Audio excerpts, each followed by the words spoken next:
The ballroom of the Grand Lakes Hotel shimmered under crystal chandeliers, the air thick with the scent of gardenias, expensive perfume, and the quiet hum of people who never worried about rent. It was the annual Harmony for Hope luncheon, a charity event where Chicago's elite gathered to write checks, pose for photos, and feel good about themselves over salmon and champagne. Waiters in crisp white jackets moved like shadows, refilling glasses and clearing plates with practiced silence. Among them was a young woman in a simple black uniform, her dark hair pulled back neatly, her hands steady as she topped off water glasses without making a sound. To the guests, she was invisible, just part of the scenery, like the floral centerpieces or the velvet drapes, but if they'd looked closer, they might have noticed the way her fingers occasionally twitched as if remembering a rhythm only she could hear, or how her eyes lingered on the grand piano in the corner, a gleaming black Steinway polished to a mirror shine, untouched since the cocktail hour. She hadn't played in public in 5 years. Not since the accident. Back then, she'd been on track to become one of the youngest soloists to debut at Orchestra Hall. Juilliard had accepted her with a full scholarship. Teachers called her gifted, rare, destined. She practiced 10 hours a day, fueled by dreams and black coffee, her fingers dancing over etudes like they were breathing. Music wasn't just what she did, it was who she was.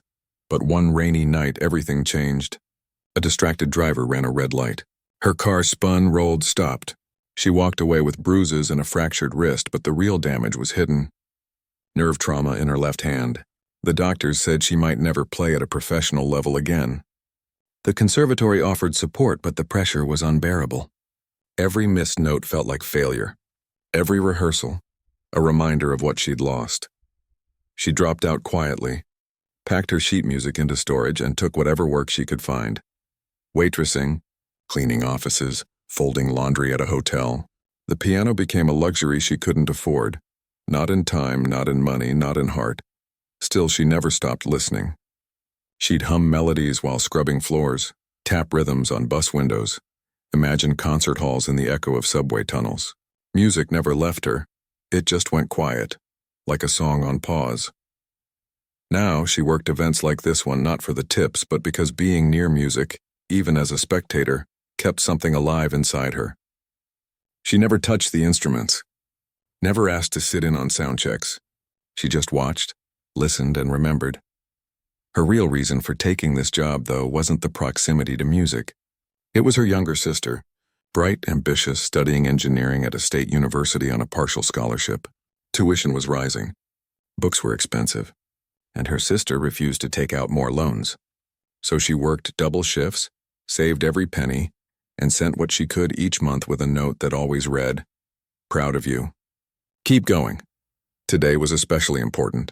The catering company had offered overtime for this event, and the extra pay would cover her sister's lab fees for the semester. She couldn't afford to be late, to make a mistake, to draw attention to herself. She moved through the room with quiet efficiency, refilling water, clearing empty plates, adjusting napkins. She kept her head down, her steps light.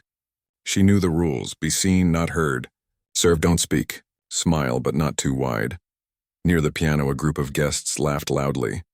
At the center was a man in a tailored suit, silver hair swept back, eyes sharp with charm and confidence. He was introduced as a world-renowned concert pianist, someone who'd played for presidents and royalty, whose recordings sold millions. He held a glass of champagne, gesturing animatedly as he told a story about backstage chaos in Vienna. She recognized him instantly. She'd studied his recordings in conservatory. His technique was flawless, his interpretations bold. But even then, she'd thought his playing lacked something. Warmth, maybe, or vulnerability. It was perfect, but not human. He noticed her watching and winked. She quickly looked away, cheeks warming. Later, as the luncheon wound down and dessert was served, he strolled over to the piano, running a hand over the lid like it was an old friend. "Such a beautiful instrument," he said to the group trailing behind him. "Shame to let it sit silent." One of the donors chuckled. "Why don't you play something, maestro?" He waved a hand. "Oh, I'm on vacation, but..." He glanced around the room, eyes landing on her as she cleared a nearby table. "Let's hear something light. Maybe the staff can play a little tune to liven things up." The group laughed. He pointed at her with a playful smile. You, go on, something simple. For Elise, or whatever you know. Her stomach dropped. Heat rushed to her face. She froze, tray in hand, heart pounding. It was clearly a joke. A rich man's punchline, a way to entertain his friends. No one expected her to actually play. They just wanted a moment of amusement, a harmless bit of theater. She could have said no. Could have mumbled an excuse and walked away. But something in his tone, the casual assumption that she knew nothing, that her hands were only good for serving, lit a quiet fire in her chest. She set the tray down, smoothed her uniform, and without a word walked to the piano. The room fell silent, waiting for the stumble, the awkward apology, the polite laughter. She sat on the bench, took a breath, and then, instead of a casual tune, she placed her hands on the keys and began Rachmaninoff's Prelude in C-sharp minor. The first chord rang out, deep, thunderous, alive, and just like that the joke was over. The first chord didn't just fill the room, it seemed to stop time. Deep, resonant, trembling with a kind of sorrow that no one in that polished ballroom had expected. The chatter died instantly. Glasses stopped clinking. Even the string quartet in the corner lowered their bows as if the piano had claimed the air itself. She didn't play for them. She played for the memory of her mother humming lullabies in their tiny apartment. For the years she'd spent practicing in cold rooms with broken heaters, fingers stiff but heart burning. For the dream she'd buried but never truly let go of. She played because for the first time in years, she felt permission to be herself, not the server, not the helper, not the quiet one in the back, but the musician she'd always been.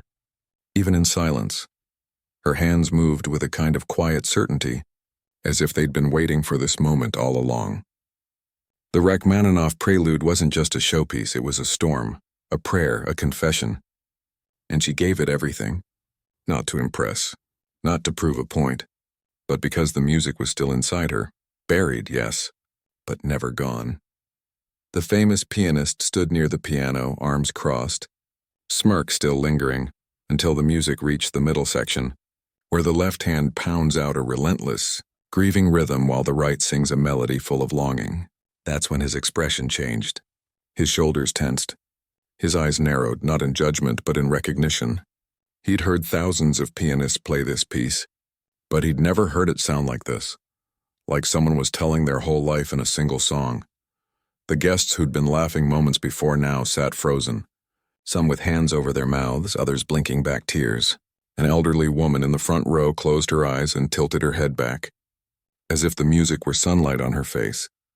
When the final chord faded, a low, rumbling C-sharp that seemed to echo in the bones, the silence that followed wasn't awkward. It was sacred. Then slowly the woman stood, not to clap but to bow deeply reverently toward the piano.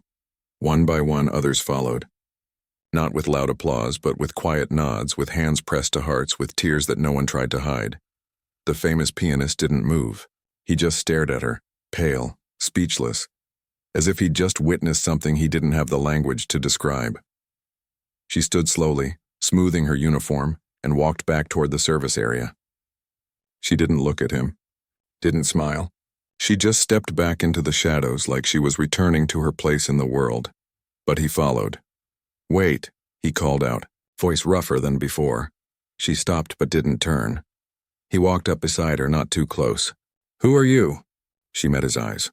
Just the catering assistant. That wasn't just anything, he said, his tone sharper now, almost angry. No one plays like that unless they've lived it. Unless they've lost something and found it again.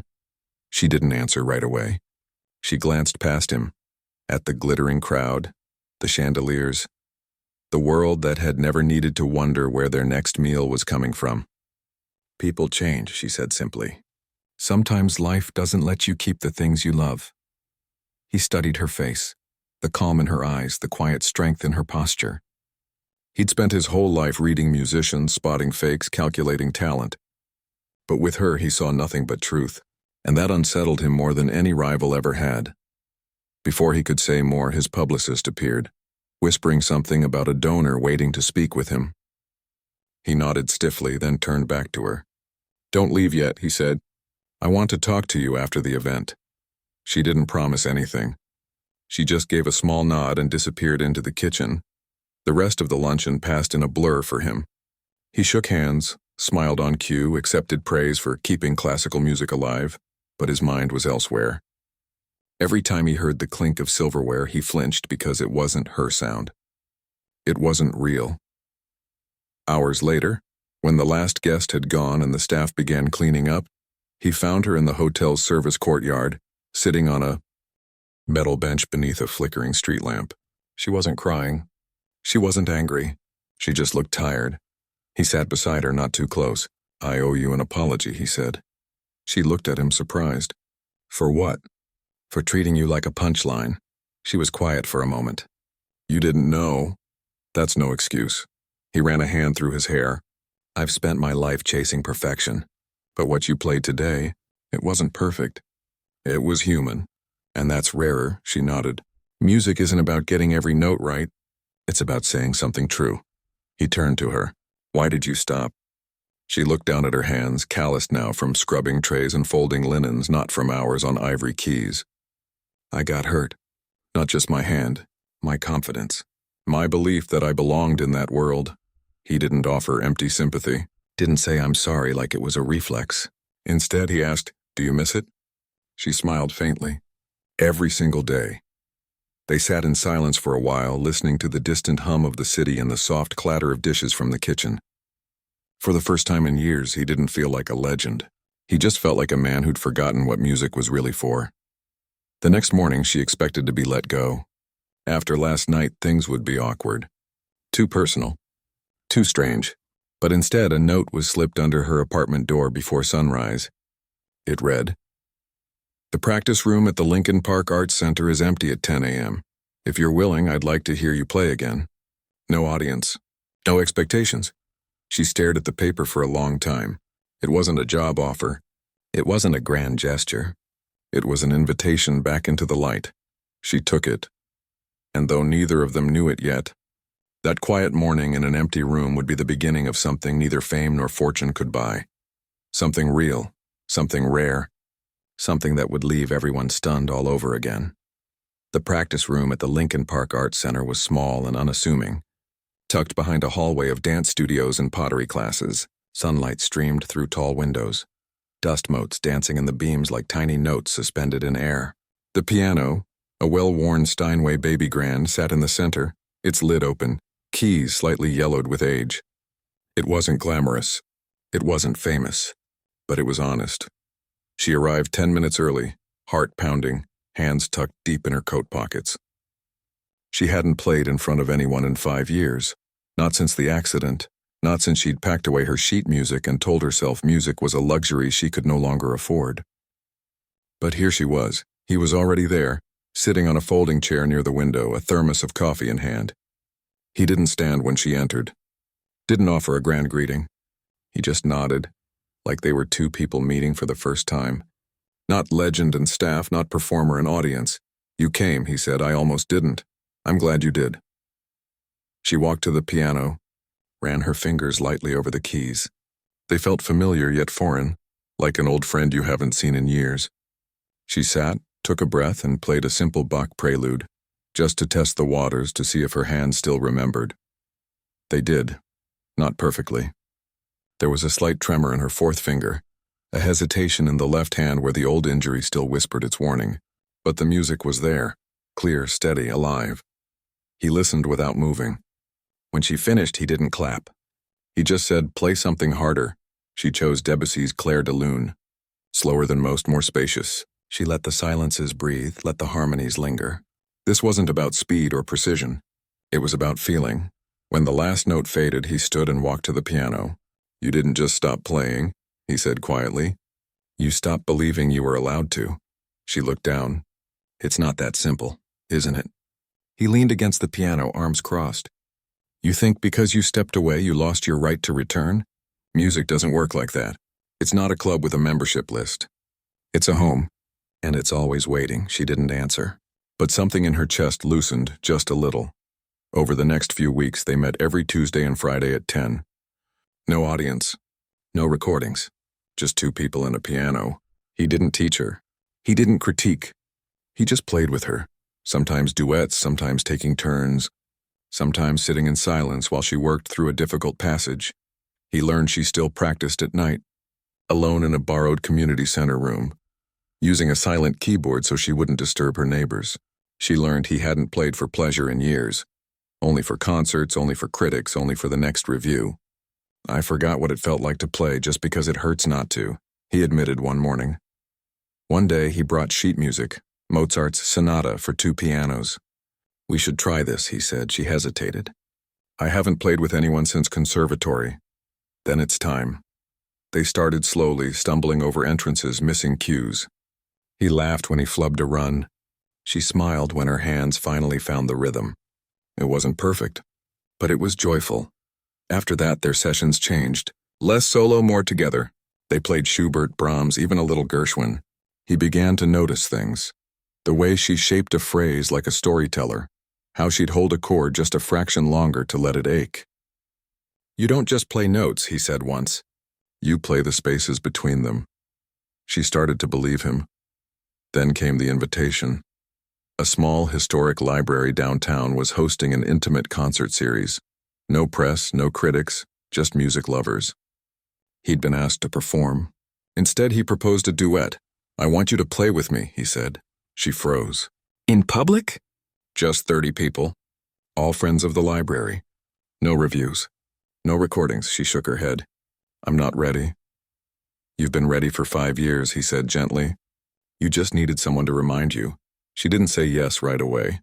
She went home, sat at her silent keyboard, and played the duet over and over in her mind. She thought about her sister who'd once said, "Your playing made me believe I could do hard things too." She thought about the little girl she used to be, who believed music could fix anything. The next morning, she texted him one word, "Okay." The week before the concert, they rehearsed daily. He was patient. She was determined. There were moments of frustration. Her hand would cramp, his tempo would rush, but they kept going. Not for perfection, for truth. The night of the concert, she arrived early, dressed in a simple dark dress, hair pulled back. The library was warm, lit by soft lamps, the wooden chairs filled with quiet anticipation. No cameras, no phones, just people who loved music. He met her backstage, a small room with peeling paint and a single mirror. "Nervous?" he asked, terrified. "Good," he said. "That means you care." They walked on stage together. No introduction, no fanfare, just 2 people sitting at 2 pianos under soft light. They began with Mozart, clean, bright, full of conversation. Then Schubert, tender, searching. And finally a piece he'd arranged himself, a duet version of Chopin's Nocturne in E-flat major. The same one she'd played that first night at the luncheon. This time, they played it together. His part was steady, grounding. Hers rose above it, clear and strong, like a voice finally free. They didn't play perfectly.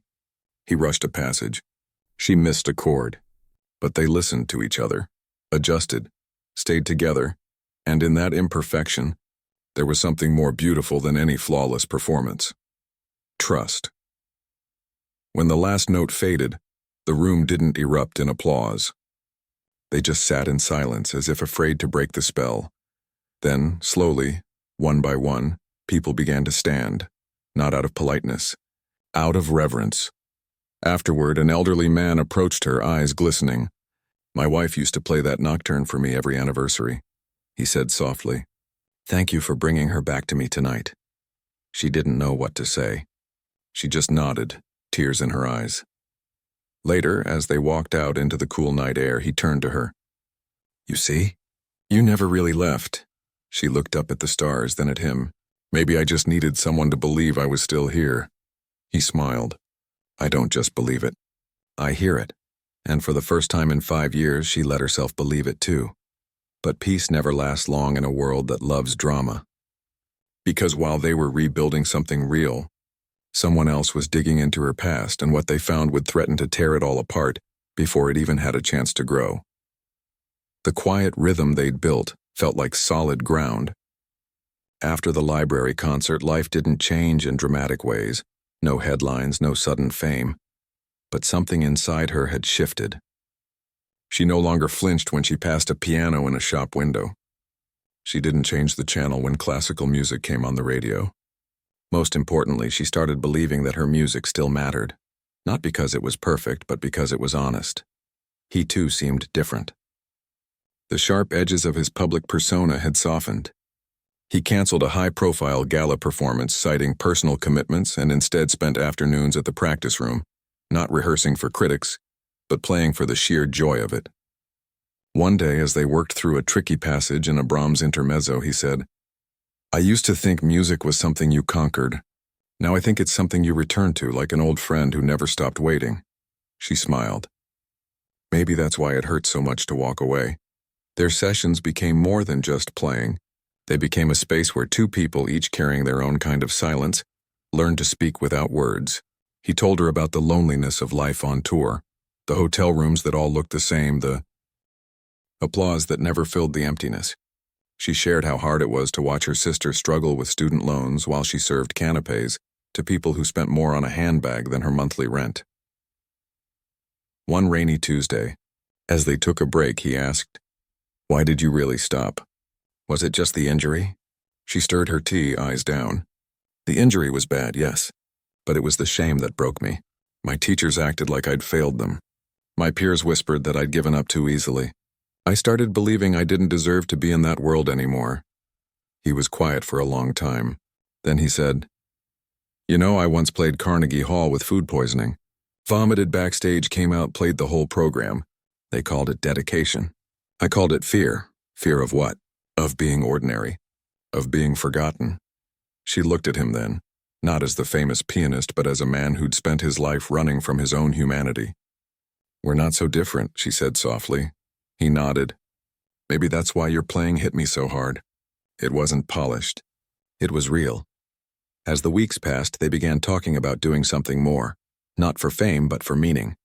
"What if we played somewhere that really needed music?" he suggested. "Not concert halls. Places where people don't get to hear live piano. Hospitals, shelters, community centers." She liked the idea, but quietly, no press, no fanfare, on just music, he agreed. They started small. Their first stop was a women's shelter on the south side. They played in the common room, surrounded by children doing homework and mothers sipping coffee. She chose simple melodies. For Elise, a lullaby by Grieg, a cheerful Schumann piece. He played along, adding harmonies, making it feel like a conversation. Afterward, a little girl tugged her sleeve. "Can I try?" She lifted the girl onto the bench and guided her small hands over the keys. The child giggled as the notes rang out. Her mother watched from the corner, tears in her eyes. Later, as they packed up, he said, "That was the best performance I've ever given." She smiled. "Me too." Word spread slowly, not through headlines, but through whispers. A teacher told a friend. A nurse mentioned it to a neighbor. Soon they were getting requests from youth centers, senior homes, even a refugee support group. At each stop, they played not as stars, but as people. She'd kneel beside a shy teenager and show her how to play a scale. He'd let an elderly man try a chord progression he'd loved as a boy. Music became a bridge, not a barrier, but the more they gave, the more the outside world tried to pull them back into its noise.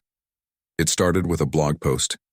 A music journalist who'd heard rumors about the famous pianist slumming it, with a mystery woman from catering. The article was titled, "Has the Maestro Lost His Edge? Inside His Secret Duets with an Unknown Pianist." It painted her as an opportunist, a nobody using his fame to launch her own career. It dredged up old conservatory records, hinted at a scandalous exit, and questioned why someone of his stature would waste time on amateur hour. She read it once and closed her laptop. Her hands shook. He called that night. "Did you see it?" "Yes, I'm sorry.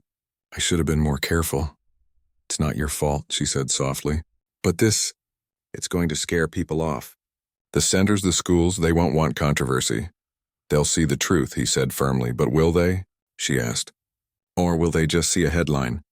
The next day, the women's shelter canceled their next visit. Then a senior center. Then a school. Not because they doubted her, but because they couldn't risk the attention. She wanted to quit. To disappear again, back into the quiet life where no one expected anything of her. But he wouldn't let her. He showed up at her door with 2 coffees and a folder. "I've been digging," he said. "I found your old physical therapist. And your conservatory advisor, she stiffened. Why? Because it's time someone told the truth. He handed her a letter, typed on clinic letterhead signed by her therapist, confirming the severity of her nerve damage and her years of grueling rehab. Attached was a note from her former advisor. She was one of the most gifted students I've ever taught. Her departure was a loss to the music world, not a failure. He's been quietly sharing this with the right people, he said. The narrative is changing. She read the letters twice, tears streaming down her face. Not from pain, but from relief. For the first time, she wasn't alone in her story. That evening, they played at a small community center that hadn't canceled, just 20 people in folding chairs. She played the Chopin Nocturne alone this time. Not for critics, not for headlines. For the woman in the back row who closed her eyes and mouthed the melody like she knew it by heart. Afterward, the center's director hugged her. Don't stop, she whispered.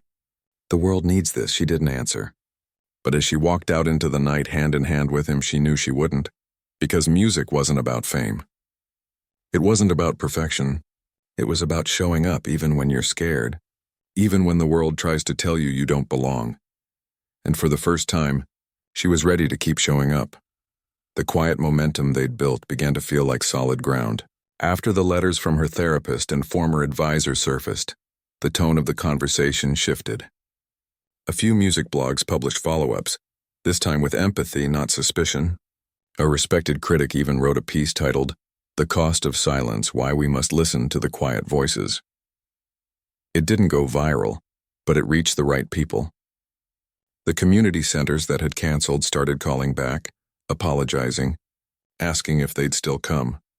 She said yes. They played in a converted church basement where the piano was slightly out of tune, but the audience sang along to the folk melodies.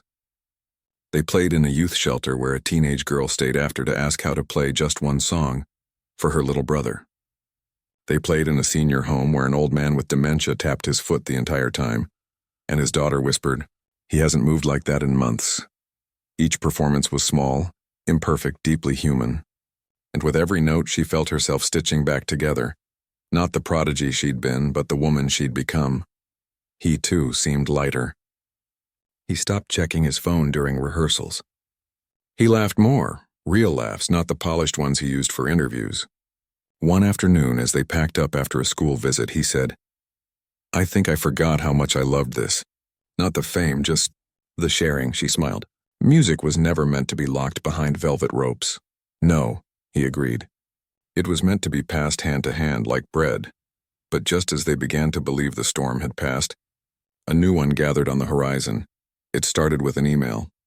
She was at home, grading simple theory worksheets for a local music outreach program, when her inbox pinged. The subject line read, We know who you really are. Her stomach dropped. She almost deleted it, but curiosity, or maybe dread, made her click. Inside was a scanned copy of an old hospital bill from 5 years ago, her name, her address at the time, and a handwritten note in the margin.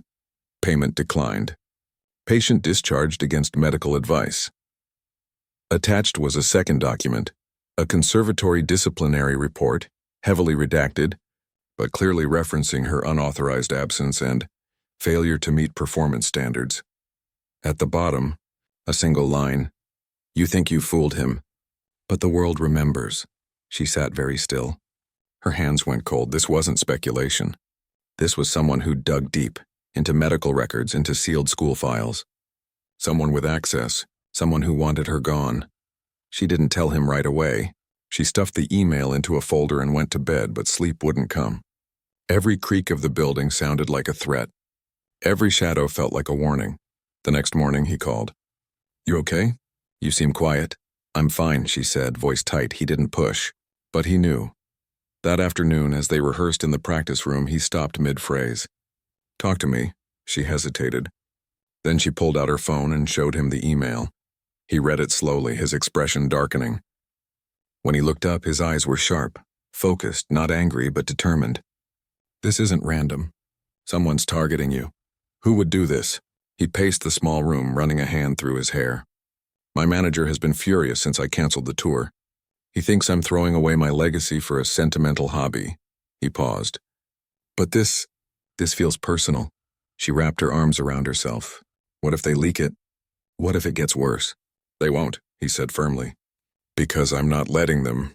Before she could respond, he pulled out his phone and made a call. Not to his publicist, not to his lawyer, to a retired investigator, a former police officer who now worked discreetly for artists and diplomats. I need you to find out who's behind this, he said.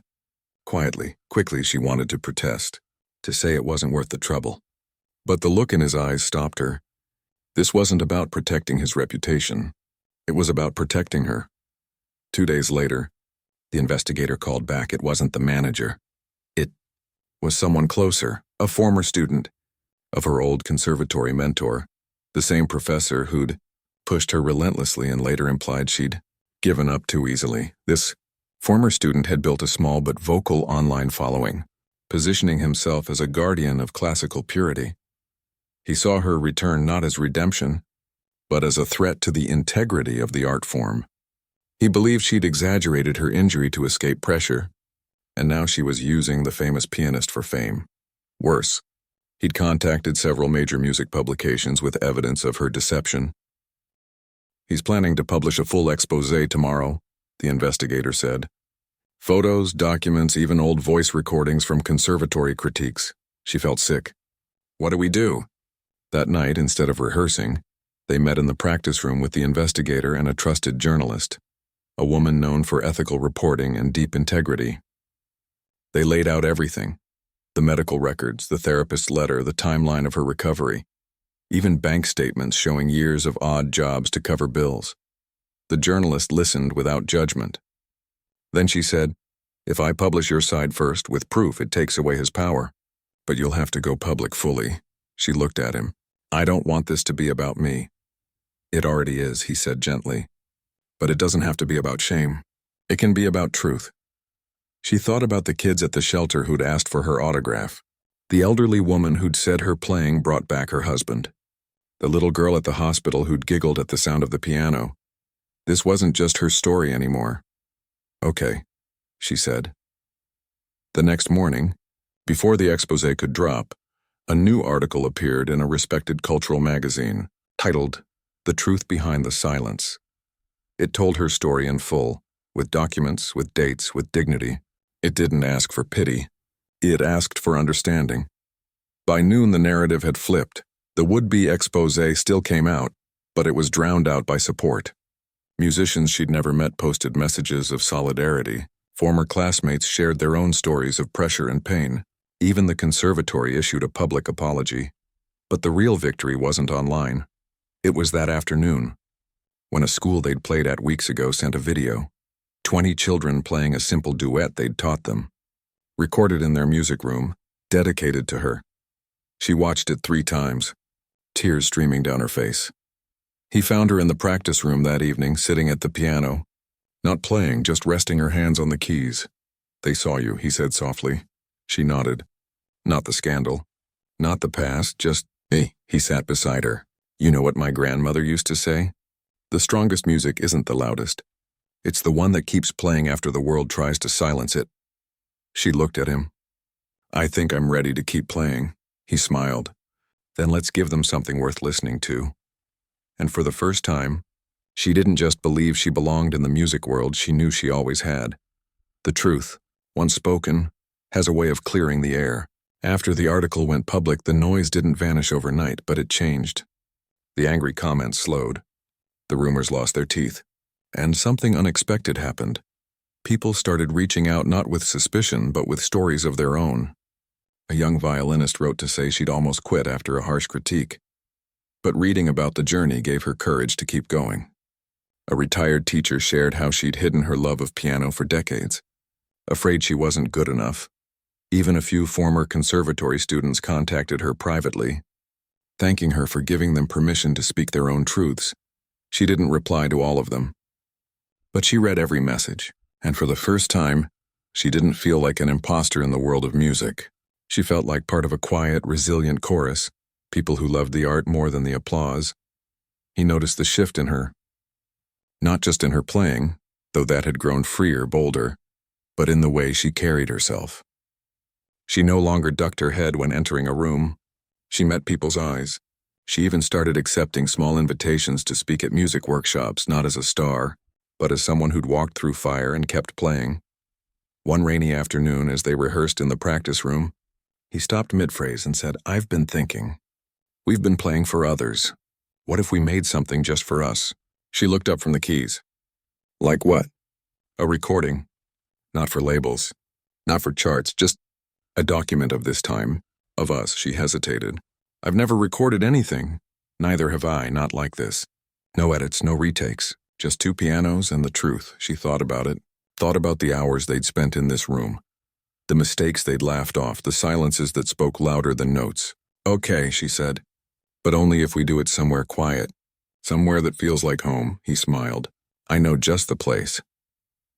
2 weeks later, they drove to a small town in Wisconsin, a place he'd visited as a child, where his grandmother once played piano in the local library. The building was old but well kept, its wooden floors worn smooth by generations. In the corner stood a modest Steinway, tuned just for them. No audience, no microphones visible, just two pianos, a sound engineer they trusted, and the soft hum of the countryside outside. They began with the Mozart duet they'd played at the library, the one that started it all. Then Schubert, then the Chopin Nocturne, now woven into a conversation between two voices that had learned to listen. It wasn't perfect. A bird chirped outside during a quiet passage. She missed a note in the third movement. He rushed a transition, but they didn't stop. They kept going because that's what real music does. It breathes. It stumbles. It rises again. On the third day, as the sun set through the tall windows casting golden light across the floor, he handed her a sheet of music he'd been working on in secret. "I wrote this for you," he said. She read it slowly. It was a duet, simple, tender, built around a melody that felt like a question and an answer at the same time. At the top, in his careful handwriting, "For the one who never really left." She didn't speak. She just sat at the piano and played it. He joined in on the second verse. When they finished, the sound engineer, who'd been silent the whole time, wiped his eyes and said, "That's the most honest thing I've ever recorded." They didn't plan to release it widely. But when they played a rough cut for a few close friends, one of them, a music teacher from a community school, asked, "Can we share this with our students?" Not as a lesson in technique, as a lesson in courage, they agreed. Within weeks, the recording, titled simply "Together," began circulating quietly among music educators, youth programs, even therapy centers. No marketing, no promotion, just word of mouth. A teacher in Detroit used it to help a student overcome performance anxiety. A hospital in Milwaukee played it in their palliative care unit. A youth center in St. Louis included it in their weekly music hour. It wasn't famous, but it was needed. Back in Chicago, life settled into a new rhythm. She still worked part-time with catering. She liked the steadiness of it, the way it kept her grounded. But now she also taught weekly classes at the community center, free of charge, open to anyone who showed up. He still performed occasionally, but only pieces that meant something to him, and always with a portion of the proceeds going to music access programs. One evening, as they walked home from the practice room, she said, "I used to think music was something you had to earn, like you had to prove you deserved it." He glanced at her. "And now? Now I think it's something you give. And in giving it, you find it again." He nodded. "My grandmother used to say the best music isn't the kind that fills concert halls.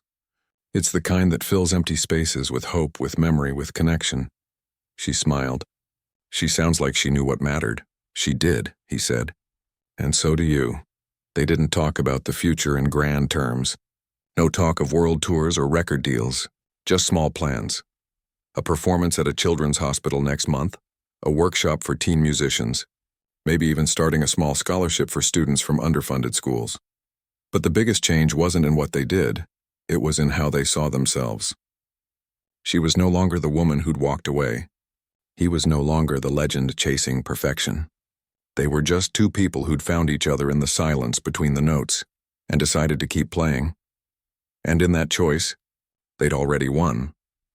The invitation arrived on a crisp autumn morning, slipped into her mailbox with no return address. just a simple cream envelope with elegant handwriting.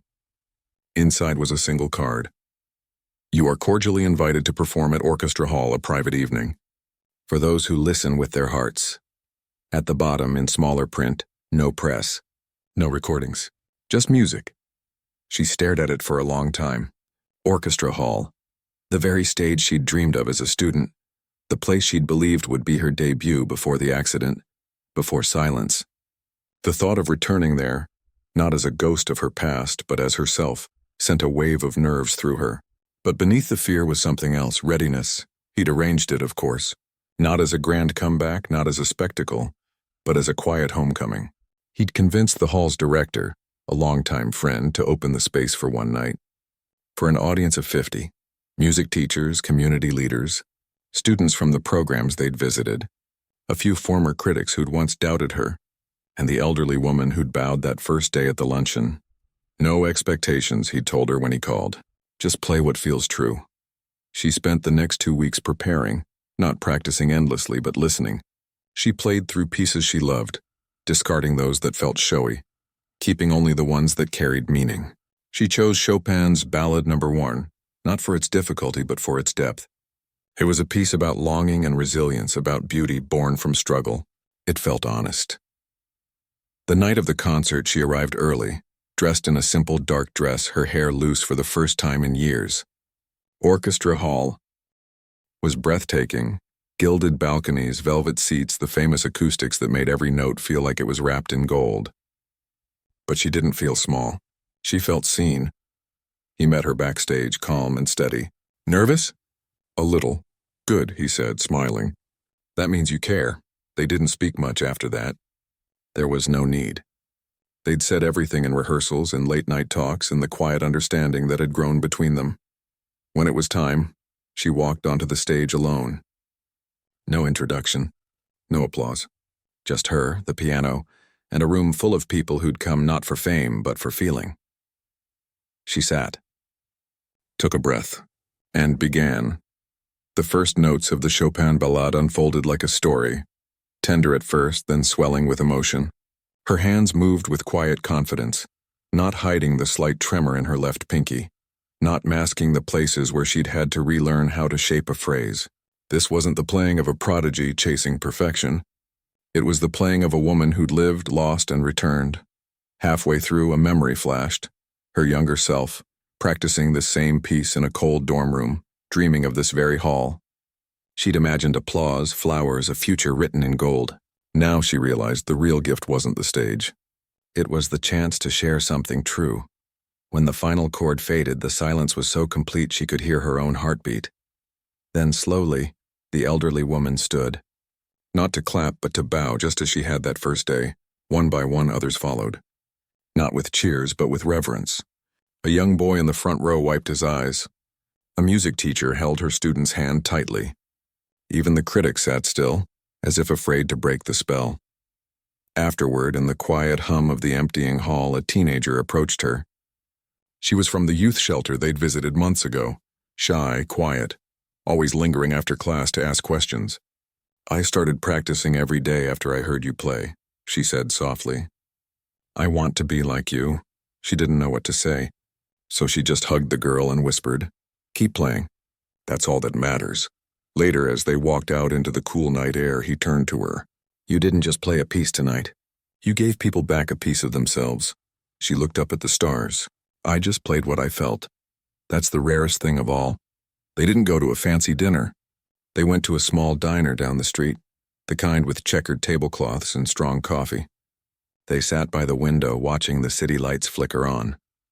I used to think performing was about proving something, she said after a while. Now I think it's about sharing something. He nodded. Music isn't a competition.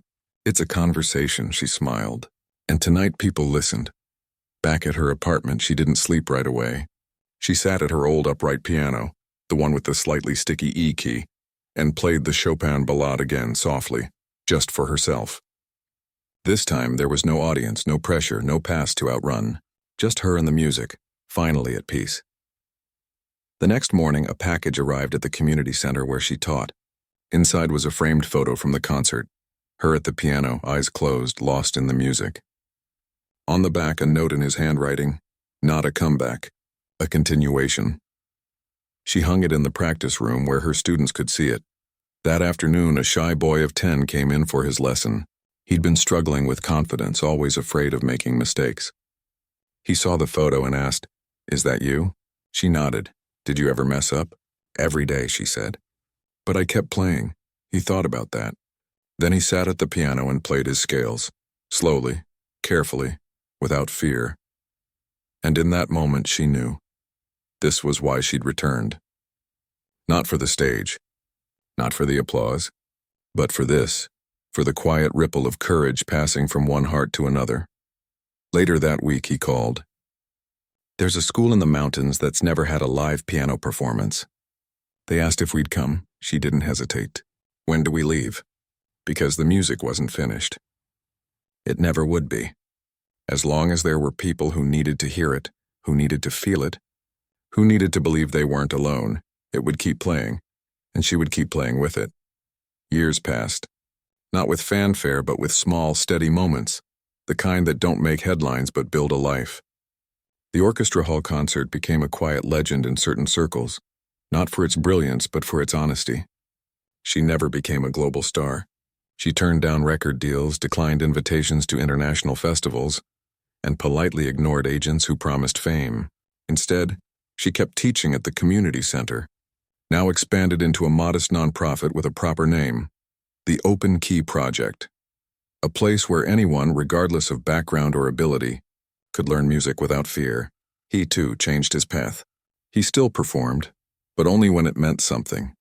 Benefits for music education, intimate recitals in underserved towns, collaborations with young artists no one else would take a chance on.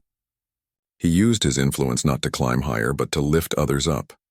And every Tuesday and Friday, without fail, he showed up at the practice room, not as a legend, but as a friend. They never made grand declarations.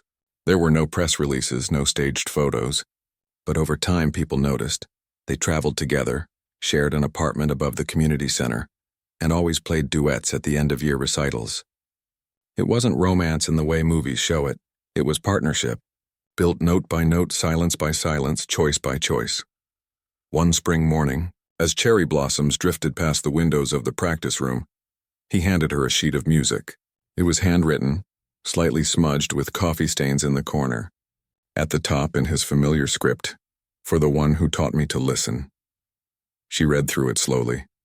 It was a duet, gentle, spacious, full of room for both voices to speak and respond. In the middle, a passage echoed the Chopin nocturne they'd first played together, but transformed. Lighter, freer, like a memory that had finally found peace. "What's this for?"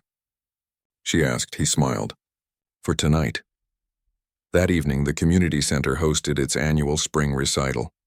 The room was packed, not with critics or donors, but with families, students, neighbors, and a few elderly patrons who'd been coming for years. Children played scales with proud concentration.